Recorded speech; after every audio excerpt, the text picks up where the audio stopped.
particularly you, your class, has an incredible window of opportunity to lead in shaping a new world order for the 21st century in a way consistent with American interest and the common interest.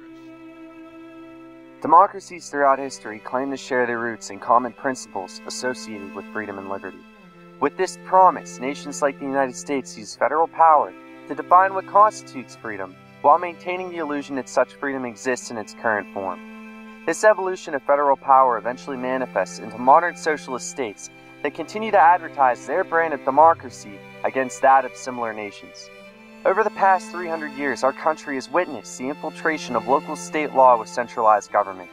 The republic that once existed, allowing for communities to define their own lives rather than the lives of our nation, is nothing more than a faint memory, a whisper lost to a world of tyranny.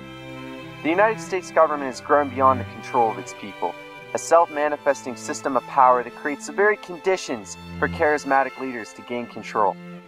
This tyrannical replacement of our traditional form of governance relies solely on our monetary bonds and will to submit to its authority. Modern democracies hidden in socialism mask their control in simple materialism, enslaving third world countries to artificially inflate their economies so they can continue to centralize power not only over their own people, but over the entire world. Through materialism and modern state education, the United States has created a progressive people that values the self-guided will of the individual while encouraging dependence on a federalized system to meet their goals. This allowance of free will allows us to define our freedom within the constructs of society, in turn clouding and forever changing our definitions of liberty. Recently, through your efforts and that of others, small pockets of resistance across the country are forming. Americans are starting to understand the means by which their country is occupied. The federal authority that once lay hidden in the shadows is now surfacing as planned social changes are taking stage in our society. The division created is forcing people across our country to choose sides, often resulting in violent confrontations between state forces and local patriot groups. Further escalation made by the resistance movement at this stage in state progression will result in the death of everything we believe. Our values and shared culture will be ostracized, and the nation will turn on the very people who are fighting to keep it alive. Federal authority wants us to strike, and they expect us to engage them on their own soil. Their militarization of modern police while allocating billions of rounds of ammunition with their growing domestic surveillance program is a testament to our future, should we choose to meet violence with violence.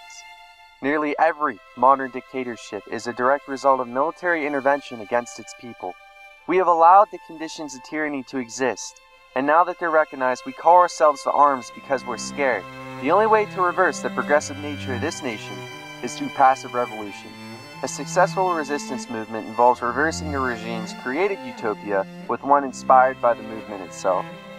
In order to do this, we must replace their created division with modified unity, finding ways to divert mainstream divisiveness with a new perception of America's central authority. Of course, such thought doesn't simply find its way in people's hearts. Whoever is in control of our current regime has used ever-increasing central power to discourage independence without the intervention of corrupt local bureaucracies, which in turn owe their allegiance and power to a democratic regime. The first step in reversing dependence on the United States government is shifting that dependence onto the population itself. This involves local action in charities, faith groups, and community projects.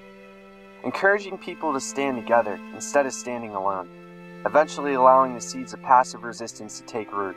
Self-reliance is key in this process. The liberation of tyranny is solely reliant on a people's ability to liberate themselves. Assisting in the conversion of your local police force, military personnel, and those in positions of civil authority aid in the establishment of passive resistance. Those that control our government rely on these systems to control their people. If we simply weaken their hold over those that enforce their power, the power that they hold no longer exists. This is why it is vital to restore passive revolution without the indication of violence. In order to sow passive resistance against American powers, the movement must force governments to use violence. This in turn reveals its greatest weakness: control. Revealing this to the American people opens their eyes to the consequences of unrestrained federal authority.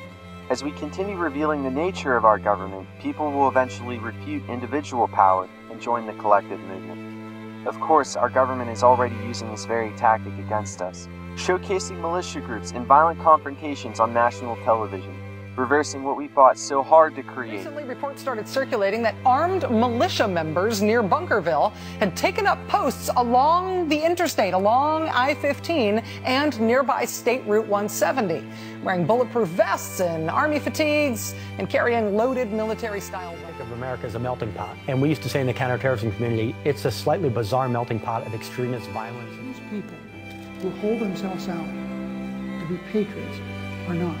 They're nothing more than domestic terrorists. After the establishment of a successful following, leaders of these movements need to inspire change.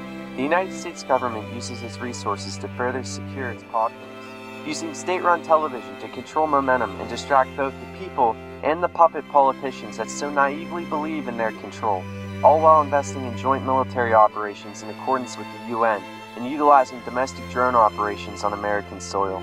To hinder the advancement of this progressive agenda, one must identify the source of its power. The United States uses state and federal authority to regulate the currency and trade of their population, often promising larger taxation of the nation's 1%, while somehow increasing taxes for the rest. To halt the progress of dictatorships, populations must resist passively within their own economies. This can be done with one simple action: removing your savings from banks and your respective checking accounts. This reallocation of wealth, if organized and done effectively by a small majority of the country, would dismantle the entire system overnight.